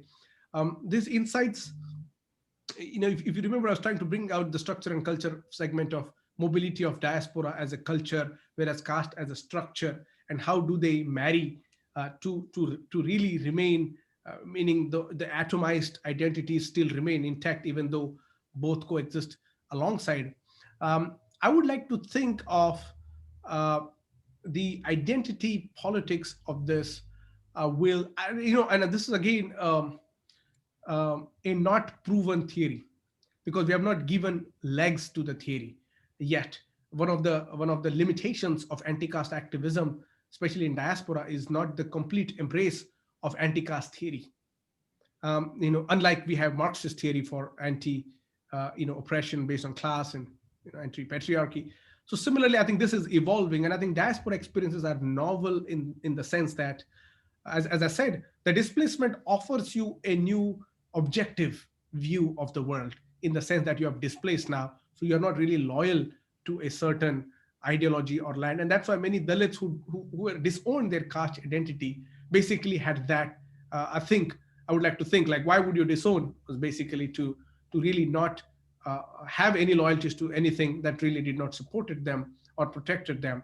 And I think in this case, the identity politics for Dalit episteme is, or caste episteme is, I think, to do with not just caste as a structure, but other foundations or other legs that it gives support to. One of them is the gender aspect, which really is fundamental to how we understand caste. The second is class, which how it frames, and again, that's why I borrow from Stuart Hall a little bit. And the third, of course, is nation. Now, I think these three pillars, especially in the diaspora, have to thought through to really address caste problem or caste issue. And in this case, the nation state, does it even recognize caste? I don't think Canada recognizes caste, or I don't think any other country recognizes caste. So that really is basically crippling or even creating an imbalance of a social order, where then when we have to address caste, we have to invent or innovate new aspects to interrogate caste. And that's why it has become such a difficult thing for oppressed caste people. And it's not just, again, I'm saying, it's not the duality of Dalit and Brahmin, it's other caste people as well. Maybe Jats are also oppressed by other castes, who knows? We don't know because we don't know. Caste has not been essentialized in diaspora. It has not really been taken on board within this space. And that's why that limits us to really address caste in its totality. And that's why we see in Cisco caste discrimination case, and right now there is a case going on in British Columbia, and the cases, of course, in the UK continue to happen. These are now new developments. But let me add to this these three pillars of nation, gender, and class, which kind of supports caste, is the transient possibility of all of the three: the gender, the class,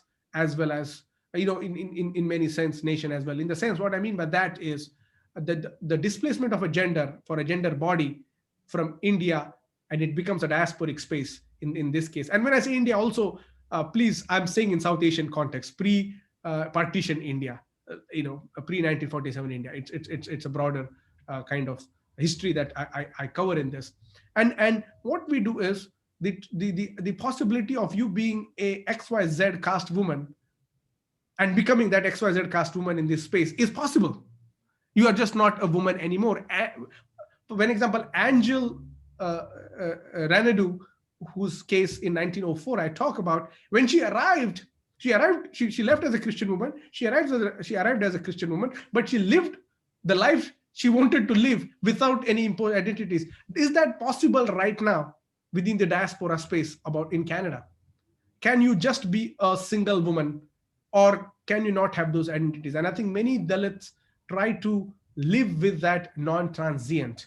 They try to they live with the transient aspect. They try to qualify their own experiences. And I think my long answer, or my long meditation on this, is to say that we need to look at caste as, I think, structure and culture as well, because it has the possibility of becoming both. Oh, thank you, Suraj. That was a great response. I've been thinking about the 3 or 4 things that we should be working on for the next year or 2 years anyway, as an institute, and then in solidarity with other groups who want to join, or individuals who want to join. Sharon can possibly maybe put our website up again and our email up again for people to connect, because there's conversations going on the side. So I'll put these out for you, Suraj, as thoughts to percolate in your mind for us to work on together. Yes? I see. I think Renu is, I think her question is not answered. Maybe she wants to ask one more time. Let us satisfy everyone. Yeah, Renu's question is using the word Dalit go ahead, Renu. I'll give you 2 minutes so that we can close for the next 5. Are you still there with us, Renu? Yes, I'm here. Hi. Thank you, Suraj, for reconsidering that, because I was wondering what happened. Okay, so I'll reread my question that I took my time to write. So Dr. Ambedkar, during the roundtable conference, in order to get the minority rights for scheduled caste, he had to prove that scheduled caste are not Hindus. He made scheduled caste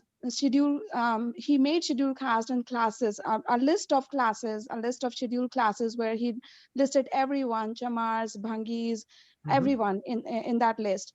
So he did a lot of work. And Dr. Ambedkar himself never used the word Dalit or Harijans, because you know how damaging those words are. He gave scheduled caste, non-Hindu scheduled caste identities. So why are so-called intellectuals popularizing and embedding this Dalit word as a noun and not as an adjective at an international level? Why people, including these so-called intellectuals, cannot use scheduled caste tribes at international level? Using Dalit is like using the word Dalit is like annihilating non-Hindu scheduled caste identity that were given. Why are these intellectuals reversing the work of Dr. Ambedkar at international level? With this, I also want to ask these intellectuals if they have ever read Dr. Ambedkar and understood why he did that why he made those lists of scheduled castes and tribes and brought us all under one umbrella. So that was my question. No, excellent question. I think that this is a very important question, and I think this is coming from, this is coming from a space of people who really want to imagine a proud Dalit identity or proud caste identity, and that's why they interpret Dalit as a negative connotation or something that is not according them humanity. And I think there is a lot of miseducation around that Ambedkar never used Dalit. I think it is because Ambedkar, when he wrote in Marathi, especially, he used the word not only Dalit, but Pad Dalit. Pad Dalit meant even subordinate Dalits. He just didn't mention Dalit, but he went on to that. And if you look at his Patrika, let me just find out. Okay, I have here, just for your proof. If you can read Hindi, just read this. What does it say? बहुत दूर है, सूरज. Dalit Federation, Akhil Bharatiya Dalit Federation. This is the newspaper formed by Ambedkar called Prabuddha Bharat. Ambedkar's party was called Dalit Federation. It was basically All India Scheduled Caste Federation was known as Dalit Federation. So I think we don't have much information on that. And that's why I think that insecurity kind of plays out, that Ambedkar never dealt with this. And scheduled caste was not Ambedkar's idea. It was a British catalog in 1935 when they eventually were making the actually scheduled caste. And Ambedkar, of course, contributed. And one of the reasons that helped is to bring Dalits into one kind of, a caricature. That's, if you will. And second is, I will be very interested maybe at another time to hear from you, Renu. How would adjective of Dalit help, or what does it mean? I mean, I'm not really sure, but maybe there is a space for us to revisit that dynamics of identifying. And Dalit as a category was always existing outside non-Hindu fold. It is not a Hindu identity. It is a Pali identity. It comes from the Pali canon. It's come from the Buddhist space. That's why it was more empowering for the Dalits to use. And that's why we see the Dalit movements that grew up on Ambedkar, after Ambedkar, Dalit Panthers, Dalit literary movement, Dalit theater movement, now Dalit diaspora, Dalit film, Dalit music. It is about those unifying characteristics. We can't have a Chamar film. We can't have a Mahar film. We can have a Bhangi film, because these are all caste and sub-caste segments. So we need to then recognize why or what is the potential of this. It is very much a figurative representation of a community, like we have Black. Now, the Black is a homogenizing, unifying category, but there is no one Black. There are multiple Black identities, nation, ethnicities, religion, and so stuff like that. So I think that's how it is used, and it's in its rightful stance. It actually is very much an Ambedkar's gift to the movement, as much as the Constitution has given to the country. Thank you, Suraj. So for your consumption, I've listed 4 or 5 things on the chat, and I want to take Anita's message very much at heart by suggesting that while we take this work, that we really make space for Dalit voices and Dalit messages, so that we don't, oppress again by taking our privileged position over and above as we build solidarities and alliances. Thank you, Anita, for that. As a reminder, I am reminded that while I take culpability as a settler to this country, I also am culpable in my own caste privilege, and I will include that now in my acknowledgements in the beginning when I do speak, so that I can, bear witness to my own and have you bear witness to my support, my record as taking down caste, dismantling caste. That's my personal kind of commitment to that as a woman, as a settler, as a Sikh, as whatever my identities are and multiple identities are. So I'll put that out for you. But I do think building alliances and solidarity around castes is something we can do, all of us can do, and certainly SASI would take a leadership role in that. I'm really interested in research around love and anti-caste discourse in the diaspora. As you say, Suraj, is very unreported and misrepresented in academia or otherwise. But the idea of race, caste, and nation today around structure and culture is really relevant, and we should be doing more work on that. Gender, class, and nation as transient spaces in the diaspora, especially around where we come from and where we hold our roots and our community linkages. And then the last one, not least, but can Dalit be used as an adjective, not as a noun in academia? And so furthering those 5 comments would be something we will take on over the next couple of years and report back to, not just you, but through our work. Please sign on to our newsletter. So if you want to hear where we're going, or send us an email and we will certainly be in touch. We continue to follow Dr. Ygende's work.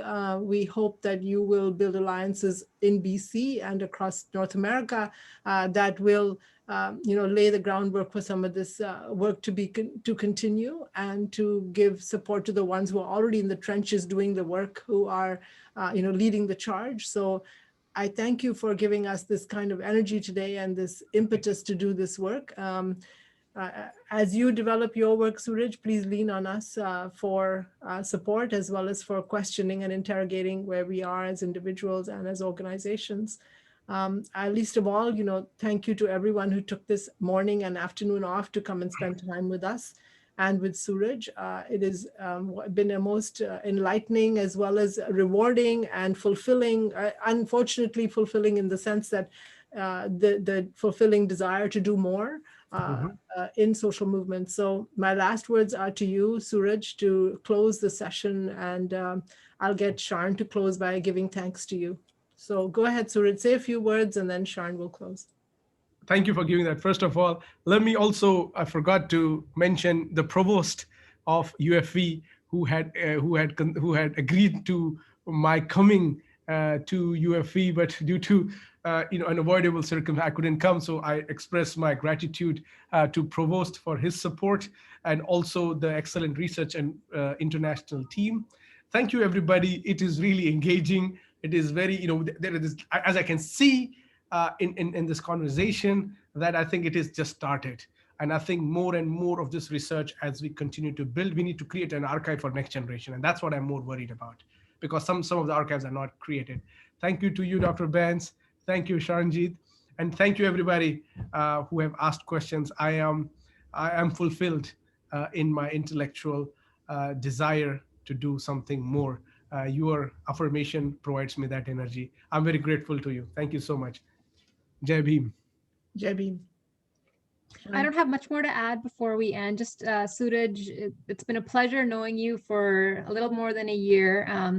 It's not easy to work in this space and have these conversations, right? Because so many people's hearts and minds are invested in this work, and it's volatile space, it's contentious space. So I really kudos to you for navigating and working through this space, because it isn't easy. And I look forward to having these conversations with dear friends more and more. And yeah, hashtag Dalit love always. I think that's a beautiful concept. This is the gift from Anita, but she gave me a gift last time. So Anita, if you are there, this is to you. Thank you. Oh, thank you, everybody. And thank you again to our supporters, to Poetic Justice Foundation, to Chetna, and to the Dr. Hari Sharma Foundation. And we hope that we can strengthen these relationships as we go along. And, I saw some new faces here and friends, old friends, and I'm just so proud that you spent this time with us. And I hope that people that I'm not going to be able to say hello to on the realize and appreciate my level of love that I have for you to be spending this time with us. Thank you so much. Okay, thanks, Suraj. Have a good evening. Thank you, everybody. Much love. Bye-bye. Thank you.